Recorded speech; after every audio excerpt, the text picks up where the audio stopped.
என் பேர் மோனிகா. நான் தென்காசி மாவட்டத்தில் வாசுதேவநல்லூரில் ஒரு அரசு உதவி பெறும் பள்ளியில் தான் படிக்கிறேன். நான் 10th வந்து மாநில அளவில் 2வது இடம் பெற்றிருக்கேன். 498 மார்க் வாங்கியிருக்கேன். எனக்கு வந்து பார்த்திங்கன்னா படிப்பை தவிர வேறு எதுவும் அந்த மாதிரி ரொம்ப இன்ட்ரெஸ்ட் கிடையாது. ஸ்போர்ட்ஸில் எனக்கு அந்தளவுக்கு இன்ட்ரெஸ்ட் இருக்காதுன்னு ஆரம்பத்துலேருந்தே படிக்க தான் செய்வேன் நல்லா. அப்புறம் பார்த்திங்கன்னா டீச்சர்ஸ் வந்து எனக்கு எங்கள் ஸ்கூலில் ரொம்ப ஹெல்ப் பண்ணுவாங்க. கோச்சிங்லாம் நல்லாயிருக்கும். வீட்லேயுமே எனக்கு வந்து படிக்கிறதுக்கு நிறையா ஹெல்ப் பண்ணுவாங்க.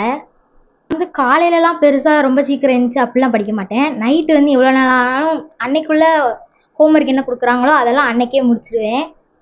நான் ஃபஸ்ட்டு 500க்கு தான் எய்ம் பண்ணேன். ஆனால் எனக்கு தமிழ் இங்கிலீஷில் ஒரு மார்க் போனதுனால எனக்கு 498 தான் வந்தது.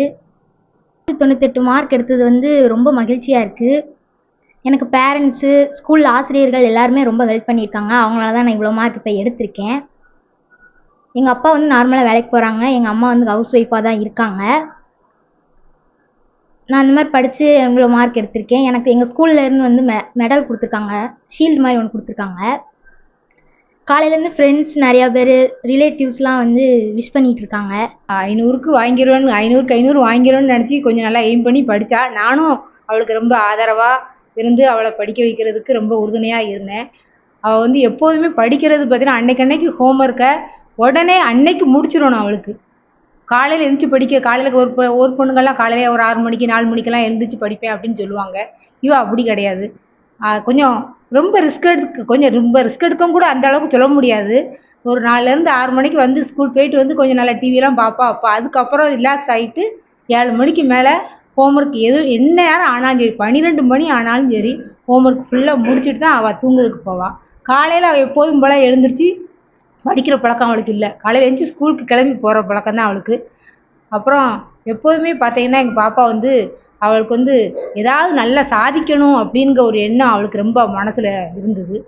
நாங்கள் வந்து ரொம்ப மிடில் கிளாஸ் ஃபேமிலி தான். ஒரு மிடில் கிளாஸ் ஃபேமிலி தான். இருந்தாலும் அவளுக்கு வந்து எப்போதுமே நீ நல்லா படித்து நல்ல ஒரு வேலைக்கு போகணும், ஒரு நல்ல ஒரு என்னுடைய கனவு அவளுக்கு ஒரு டாக்டர் ஆகி நீ நல்லா ஒரு சேவை செய்யணும்னு நான் எப்போதும் சொல்லுவேன். அவளுக்கு விருப்பம். ஆனால் அதில் இருக்கோ என்னமோ எனக்கு அது தெரியாது. ஆனால் நான் வந்து அவளை வந்து நீ ஒரு டாக்டர் ஆகணும்ப்பா, நாங்கள்லாம் கஷ்டப்பட்டு ஃபேமிலியில் வந்து நாங்கள் படித்து வந்தவங்க, அப்பாவும் எதிர்பார்த்த படிப்பு அவங்களால படிக்க முடியல. அவங்க ஒன்றும் படித்தாங்க. ஆனால் அவங்க குடும்ப சூழ்நிலையில் அவங்க அந்த எதிர்பார்த்த படிப்பு அவங்கள படிக்க முடியல. நானும் +2 படிச்சுட்டு ரொம்ப நாள் வீட்டில் இருந்துட்டு அதுக்கப்புறம் கரஸில் தான் நான் பிலிட் லிட்ரேச்சர், தமிழ் லிட்ரேச்சர் கூட நான் பண்ணேன். உன்னை நான் என்ன கஷ்டப்பட்டுனாலும் சரி நல்லா படிக்க வச்சு ஒரு வேலைக்கு பார்த்து ஒரு பெரிய பதவியில் உன்னைய வச்சு பார்க்கணும் எங்களுக்கு ஒரு கனவு இருக்குது. நீ 598 மார்க் எடுத்தது எங்களுக்கு ரொம்ப பெரிய சந்தோஷம்தான்.